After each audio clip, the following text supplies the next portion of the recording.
나는 항상 혼자 있어서 외로워. 왜 나만 이렇게 외로울까? 혹시 이런 생각이 여러분을 괴롭히고 있나요?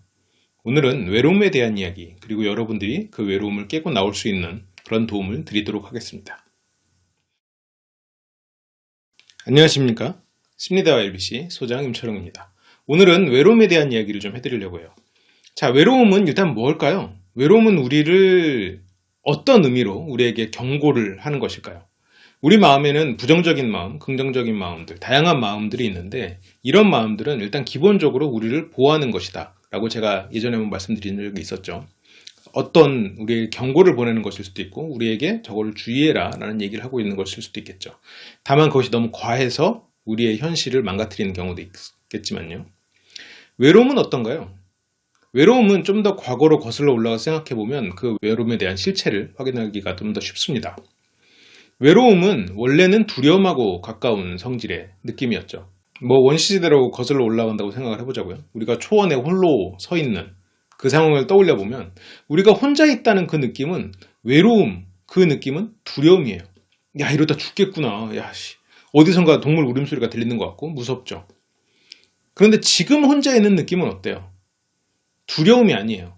과거의 외로움은 뇌에서 말하죠. 너 이러다가 죽어. 실체가 있는 거예요. 생존이 정말로 위험한 실체가 있는, 두려움과 불안의 가장 큰 차이는 두려움은 실체가 있다. 불안은 실체가 없기 때문에 불안이다라고 예전에 말씀을 드렸어요. 그러면 현대인의 외로움은 불안에 가까운 감정으로 변질된 거예요. 변해버린 거죠.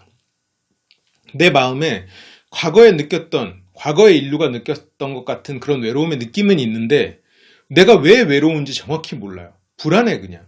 내가 이렇게 혼자 있다가 죽겠구나. 과거에는 그게 타당했어요. 두려움이었어요. 그러니까. 근데 지금은 야, 내가 이렇게 혼자 있다가 죽겠구나. 그러면 남들이 아예 오버하지 마 라고 말합니다. 그런데 우리의 뇌는 아직도 그때에서 크게 벗어나질 못했어요. 먼 미래, 몇 세대가 지나고 먼 미래에는 그래서 혼자 있어도 그것을 좀 더 이겨내기가 쉬워질지도 모르죠. 그래서 지구에 살고 있는 전 인류를 봤을 때 지금의 인류가 가장 외로움을 크게 느낄 수도 있지 않을까라고 생각해봐요. 물론 이거는 제가 이 세대를 살고 있으니까 좀 더 가중된 해석을 했을지도 모르죠.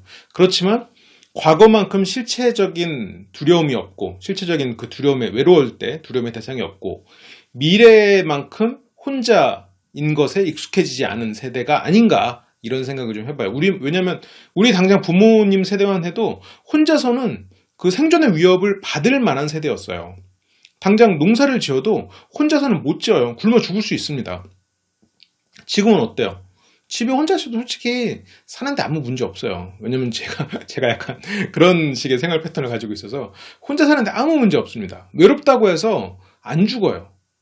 그래서 지금 인류는 그 위로움을 느낀다고 하더라도 그게 두려움의 모습이 아닌 거예요. 불안의 모습이지. 불안은 두려움보다 더 위험한 면이 있습니다. 왜냐면 두려움은 그 두려움을 해소하면 되거든요. 내가 왜 두려운지를 알아서 해소하면 돼요. 눈앞에 사자가 있어요. 그럼 그 사자를 죽이거나 도망가거나 하면 돼요. 아니면 다른 먹잇감을 던져줘도 되겠죠. 그런데 불안은 내 눈앞에 뭐가 있을지를 모르는 거예요. 그래서 불안하죠. 그래서 해결을 못해. 원인을 모르니까. 그래서 계속 가는 거예요. 두려움이나 불안이나 둘 다 우리한테 스트레스를 주는 거거든요. 스트레스성 반응인데 스트레스의 원인도 모르고 그냥 계속 가는 거예요. 일상화가 되는 거지. 그 괴로움이. 괴로움이 일상이 되면 그거는 일종의 병이 됩니다. 우리가 순간적으로 무서운 일이 일어났다가 없어지는 거는 우리가 어떤 병에 걸렸다고 안 해요. 무서운 일을 당했다라고 하지. 무서운 어떤 문제가 일어난 거지. 근데 계속 무언가 원인도 모르고 계속 불안하면 그거는 불안증 아니면 병이 되는 겁니다. 그래서 외로움은 어떻게 보면 그냥 순간적으로 어떠한 문제가 발생하는 것보다 훨씬 더 고질적인 문제를 만들어낼 수도 있는 것도 사실이라는 거죠. 이건 현대인들에게 그 외로움이 더 어떻게 보면 더 그래서 무거운 그런 괴로움일 수 있겠다라는 생각이 들어요. 그래서 이런 불안도 이 목조름 이런 의미, 정말로 이런 압박, 직접적인 압박이라는 라틴어에서 파생이 됐다고 해요. 그런데 좀 생각을 해보자고요. 제가 이제 하나의 예시를 들어볼게요. 아주 더운 날, 무더운 날, 온도가 굉장히 높은 날 화재경보가 막 울려요.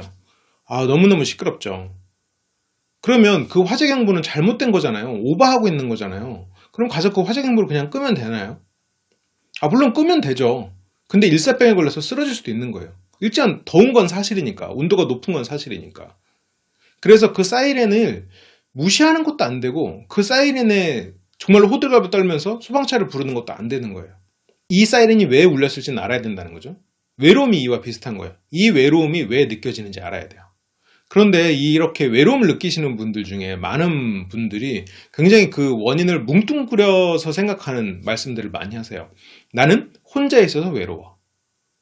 나는 원래 외로운 스타일이야. 외로움을 많이 타는 스타일이야. 보통 이렇게 두 가지로 뭉뚱그려서 생각을 해버리시거든요. 근데 혼자 있어서 외롭다 이 말은 잘 생각해보면 거의 대부분 틀린 말입니다. 왜냐면 혼자 있을 때 외롭지 않은 순간이 너무너무 많았거든요. 여러분들이 무언가 집중해서 뭘 할 때, 하다못해 어린 시절에 블럭을 갖고 놀 때, 아니면 뭔가 여러분들이 스스로 뭘 먹기 위해서 요리를 할 때, 이럴 때 그렇게 외롭지 않습니다. 왜냐면 외로운 걸 느낄 새가 없어요. 뭘 해야 되니까. 뭘 집중해서 해야 되니까. 그렇다고 내가 사람 많은 데 가면 안 외롭냐? 아니잖아요. 안 외롭겠지라고 생각하고 가지만 그 외로움은 멈추지 않아요. 그리고 집에 돌아가는 길에 그 외로움이 더 배가 되죠. 사람 많은 곳에 갔다가 집에 왔는데 왜 외로워요? 외로움의 원인을 잘못 찾았기 때문이에요. 더 외로운 거지. 혼자 있다고 외로운 것도 아니고 여럿이 있다고 그 외로움이 없어지는 것도 아니에요. 그래서 내가 진짜 왜 외로운지 그 원인을 좀 파고 들어가 보면 오히려 더 다양한 원인들이 나옵니다. 사람마다. 어떤 사람은 특정한 그 어떤 특정 대상이 없어서 외롭고요. 어떤 사람은 다른 사람과 비교해서 자신이 외로워집니다. 어떤 사람은 자신의 과거와 비교해서 현재의 자신이 외로워져요. 가끔은 자신을 어떤 외로운 스타일로 규정해버리는 사람도 있죠. 크게 보면 이렇게 네 가지 스타일이 있는 것 같아요. 한번 생각해보죠.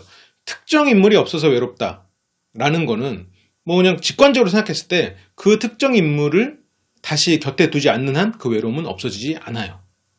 그래서 다른 외로움 원인에 비해서 해소하기가 어려울 수는 있지만 한편으로 생각해보면 내가 그 특정 인물에 대해서 왜 외로워하나를 생각해보면 조금 이겨내기가 좀 수월할 수도 있습니다. 아마도 내가 그 사람에게 의존하고 있기 때문일 수도 있어요. 외로움의 원인을 파고 들어가다 보면 실제로 혼자 있어서 외로운 게 아닙니다.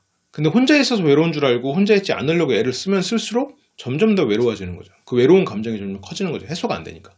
잘못된 원인을 찾았으니까. 자, 그러면 혼자 있어서 외로웠던 게 아니다. 다른 사람이 있어도 외로웠다. 혹은 혼자 있어도 외롭지 않을 때가 있었다. 보통 혼자 있어도 외롭지 않을 때는 내가 뭔가 해야 될 일이 있은 때, 뭔가 목표가 있을 때, 그럴 때입니다. 다른 사람이 있어도 외로울 때는 내가 외로운 그 문제가 해소되지 않을 때예요. 그러면 외로운 문제가 뭐냐 좀 파고 들어가 보면 특정한 인물이 없어서 그 사람을 원해서 외로운 거예요. 그 사람이 있어야 외로움 해소가 되는 거죠. 두 번째는 다른 사람과 비교하기 때문에. 세 번째는 과거의 자신과 비교하기 때문에. 마지막으로 하나는 나는 외로운 사람이라고 스타일을 규정해놨기 때문에. 첫 번째부터 들어가 볼게요. 특정한 사람이 없어서 외롭다. 이거는 100% 그렇진 않은데 내가 그 사람에게 의존해 있었던 경우예요. 혹은 그 사람에게 중독돼 있었던 경우죠. 그 사람을 만나기 전에는 굉장히 힘든 시기를 겪다가 그 사람의 존재로 내가 갑자기 그 힘든 것이 없어지는 것 같은 느낌을 받았을 때, 그래서 그 사람에게 좀 중독이 됐거나 아니면 너무 오랜 시간 그 사람과 함께해서 정이 들고 허전하고 이럴 수는 있겠죠. 근데 그거는 어쨌건 시간이 해결해 줄 문제입니다. 근데 그러면 그 사람이 없어진 그 과정을 지난 그 사람이 없어지고 나서의 그 시간을 스스로가 애도하는 시간을 가져야지 다른 사람이랑 더 어울리고 평소에 안 하던 일을 하는 건 해소가 안 되는 거죠. 차라리 스스로를 위로하고 내가 무언가 목적을 가지고 몰입할 수 있는 일을 하는 게 그 외로움을 이기는 데 훨씬 도움이 됩니다. 내가 무언가 누군가에게 의존했거나 중독되어 있는 상태에서는 그것을 벗어나려고 노력하는 것이 뭐 인생을 길게 봤을 때는 도움이 됩니다. 뭐 의존해 있는 상태가 나쁘다. 물론 나쁘냐 좋냐 물어보면 전 나쁘다고 말해요. 하지만 상황에 따라서는 그게 최선일 수도 있어요. 왜냐면 그렇게 의존해야지만 뭔가 인생을 영위할 수 있는 분들이 있는 것도 사실인 것 같아요.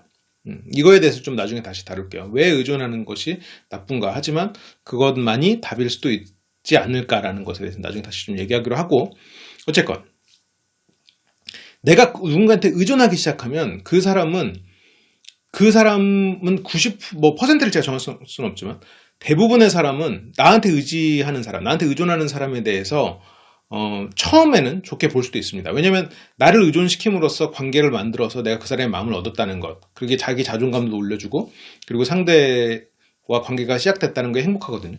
근데 대부분의 사람은 지칩니다. 일방적이거든요. 그러면 내가 누군가한테 의존하는 사람은 그게 의존하는 게 버릇이 돼 있다고 치자고요. 그러면 항상 의존해야 돼요. 그러면 내가 나의 의존하는 모습을 보고도 처음에는 그 열정 때문에 나를 받아주겠죠. 근데 어느 순간 사람은 일상으로 돌아가야 돼요. 그 사람은 일상으로 돌아가겠죠. 나는 그 사람이 변했다고 생각하죠. 항상 그런 걸 반복하면서 이성은 나빠라고 생각하게 되는 거죠. 다 변해 라고 생각하게 되는 거죠. 뭐 상대가 남자라면 난 나쁜 남자만 만나, 상대 여자라면 난 나쁜 여자만 만나, 이렇게 말하게 되는 거예요. 그게 실은 자기의 의존성 때문일 수도 있다는 생각을 해야 되는데, 제가 이걸 대부분의 사람이라고 했는데 일부 사람은 상대가 자기한테 의존하더라도 그게 안 변하는 사람이 있어요. 누구? 상대를 새 장의 새로 생각하는 사람들. 실은 이게 가장 나쁜 겁니다. 내가 의존성이 있을 때 그 의존성이 있는 상태로 그런 사람을 만나잖아요. 그러면 나의 의존성은 더 커져요. 왜냐면 그 사람의 마음을 얻으려면 나는 아무것도 못하는 약간 의존적인 사람이 돼야 그 사람이 점점 더 나를 좋아하게 돼요. 그게 의존 일부, 정말 이것보다 더 극소수는 정말로 나를 위해서 헌신하고 그런 사람이 있을지도 모르죠. 근데 그건 일방적인 관계고, 그런 관계는 거의 없다고 보시면 돼요. 이런 문제는 가족 간에도 일어납니다. 이건 뭐 나중에 좀 자세히, 의존성에 대해서 나중에 좀 더 자세히 다루기로 하고, 그래서 그거를 좀 깨서 나오기를 바라는 거예요. 내가 무언가 집중해서 할 만한 것을 찾고 몰입하고 시간을 좀 두고 지내다 보면 그런 것을 좀 벗어나게 돼요. 근데 안 하던 거 하려고 막 사람 많은 데 가고 새로운 사람을 자꾸 만나고, 그리고 똑같은 패턴으로 의존하고, 상대가 변하는 거 느끼고, 또 이성은 다 나빠 이렇게 생각하고 점점점 나쁜 생각 쪽으로 가면서 이게 악순환이 계속 벌어지는, 이렇게 만들진 말라는 거죠. 그래서 이런 외로움은 좀 이렇게 벗어나셔야 되고, 두 번째로 타인을 비교하면서 외로운 거는 이게 참 요즘에 더 심해지는 것 같은데, 이게 어떻게 보면 SNS가 문제예요. 너무 당연한 답인데, 얼마 전에 또 개발된 새로운 인공지능 같은 경우에는 어떤 사진과 글을 그냥 자동적으로 매칭해서 매일매일 게시물을 올려주는 그런 AI도 개발이 됐더라고요. 근데 이런 게 문제인 이유는 우리의 이성은 알아요. 저게 어떤 사람의 일상이 아니라는 거예요.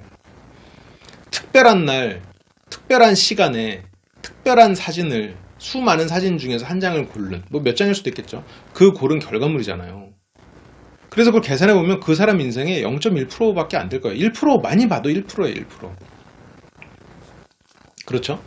하루 24시간 중에 뭐 1시간 썼다고 치고, 그리고 뭐 며칠 만에 하루일 거고, 그리고 10장 중에 한 장이라고 하면 대충 계산해도 1%도 안 되죠. 그런데 문제는 뭐냐면 우리는 그 1%를 모아서 100%를 채우고 있어요. 내가 어떤 한 사람의 삶만 보고 있으면 그게 1%처럼 보이는데 100명의 거를 1% 보고 1% 보고 1% 보고 이렇게 본단 말이죠. 계속 1%의 삶만 보고 있는 거예요. 그냥 비교해보면 나랑 별 차이 없을 수도 있어요. 그리고 또 나는 또 상위 1%의 사람들만 보고 있을지도 모르죠. 그러면서 점점점 스스로는 낮아지고, 이상과 현실이 점점 괴리가 커지고, 자신의 일상이 되게 외롭고 초라하게 느껴지는 거죠. 근데 실제로 그렇지 않은 거 우리의 이성은 알고 있습니다. 그래서 이런 경우에는 정말 이성의 힘으로 이겨내는 거예요. 아, 이게 실제는 그렇지 않구나. 근데 이성의 힘을 어떻게 발휘하느냐? 내가 우울하지 않을 때, 그 우울했을 때 생각을 다시 분석해 보는 거. 우리가 우울함을 이겨낼 때 썼던 이성의 방법. 제가 나중에 이성 훈련은 따로 또 시켜드릴게요. 어떻게 하면 논리적으로 스스로를 비판해 볼 수 있는지. 여기에서 세 번째는 타인이 아니라 자기 과거랑 비교하는 거예요. 아, 옛날엔 이렇게 참 즐거웠는데, 옛날엔 참 좋았는데. 이거를 해소하기 위해서는 시간관이라는 개념을 알아두시면 참 도움이 됩니다. 제 옛날 강의에도 있고, 시간관이라고 해서 다른 데서도 아마 찾을 수 있는 강의들이 있으실 거예요. 우리는 과거, 현재, 미래 각각의 어떠한 시간에 조금 더 집중하는가, 어떠한 시간을 더 떠올리는가, 어떠한 시간이 우리 인생에 큰 영향을 미치는가, 그게 우리의 생활 패턴을 바꾸고 그것이 인생을 결정한다 라고 주장한 일종의 뭐 이론이죠. 근데 과거에 대해서는 긍정과 부정이 있습니다. 과거에 슬펐던 일, 안 좋았던 일, 사고 났던 일 이런 것을 계속해서 떠올리는 사람이 있고요. 과거에 좋았던 일을 계속해서 되새기는 사람이 있어요. 현재에 대해서는 쾌락적이고 즐겁다 이렇게 해서 현재를 즐기는 사람이 있고 이 현재는 어쩔 수 없어 정해진 거야 라고 생각하는 현재 숙명적인 사람이 있겠죠. 그리고 미래를 준비하는 미래지향적인 사람이 있을 거고, 그리고 하나가 더 있는데 이건 뭐 내세에 관련된 거기 때문에 넘어가고요. 근데 어쨌건 이런 것들을 계속해서 추구하면서 사는 거예요. 떠올리고 각각마다 장단점이 있습니다. 그래서 어느 게 하나가 딱 좋다라고 말을 할 수는 없지만 가장 좋은 거는 좋은 과거를 떠올리고 그리고 현재를 또 좀 즐길 줄 알고 미래를 준비하는 약간 이런 것들이 좀 균형이 있게 배치되는 것이 좋다고요. 그런데 과거를 떠올리면서 외로움에 빠져 있는 사람은 뭐가 문제냐? 현재 쾌락이 없는 거예요. 과거 긍정만 있는 거죠. 그리고 아마 뭐 내세에 관련된 초월적 미래 시간관 그런 정도가 있겠죠. 그래서 과거를 떠올리는 건 좋은데 이런 경우에는 두 가지를 보완해주면 더 좋을 것 같아요. 현재 쾌락과 그리고 미래지향적인 이 두 가지의 시간관을 의도적으로 더 내가 스스로에게 주입을 하는 거죠. 현재가 내가 지금 왜 즐거운가, 혹은 그게 힘들면 미래지향적으로 나는 미래를 어떻게 더 좋게 만들까, 이런 생각을 더 해보는 거예요. 그래서 이런 개념을 이해하기 위해서는 시간관 쪽에 강의를 좀 더 들어보시면 좀 도움이 되실 거예요. 자, 마지막으로 제가 하나를 덧붙였어요. 나는 원래 그런 스타일이야. 이런 말씀을 하시는 경우에는 진짜로 그런 스타일인 사람이 있을지도 몰라요. 그런데 문제는 뭐냐면 내가 그런 스타일이라고 규정하는 데 있어서 내가 과연 정말 다른 사람보다 외로움을 많이 타는가, 그걸 어떻게 알았는 거예요. 여러분들 느끼겠지만 인간은 원래 외롭습니다. 제가 아까 처음에 말씀드렸던 것처럼 인간의 외로움은 태초부터 존재했던 거예요. 두려움의 모습으로, 불안의 모습으로 바뀌었고, 이거는 어떤 한 개인의 문제가 아니라 우리 인간 자체의 문제인 거예요. 그리고 어떤 삶에서 어떤 것을 선택해야 되고 그 선택으로 인해서 우리는 항상 불안해요. 그리고 그 불안은 혼자 있을 때 커지죠. 그게 외로움을 더 키우게 돼요. 이 말은 누구나 외롭고 그 외로움은 끝이 없을 수도 있어요. 그 외로움을 이겨내고 조금 더 나은 삶을 살려고 애를 쓰는 거죠. 근데 나는 외로운 스타일이라고 규정한 사람들은 어떤 사람인가요? 그러니까 나한테 관심을 줘라고 칭얼대는 아이 같은 사람들일 가능성이 높은 거죠. 누구나 외로워요.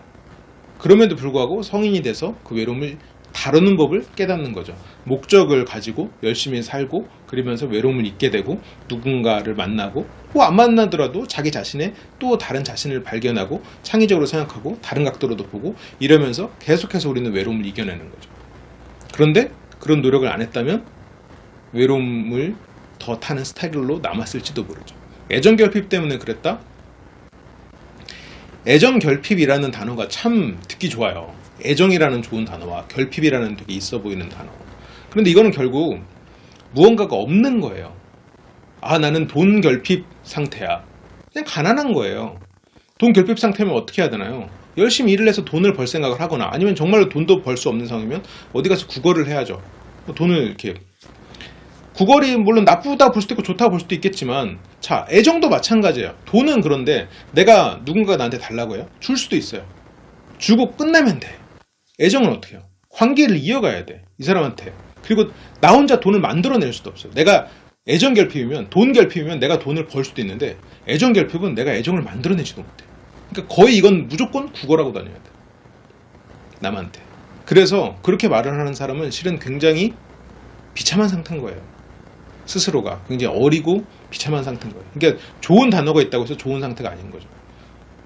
굶주려 있어서 약한 상태라 다른 사람의 도움 없이는 안 되는 상태인 거죠.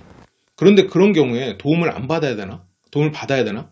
그런 생각할 게 아니라 내가 돈이 부족한 것처럼 그것을 이겨내는 생각을 좀 해야 된다는 거죠. 제가 좀 강하게 말씀드린 건 있어요. 왜냐면 그런 프레임을 좀 깨고 나와야 되니까.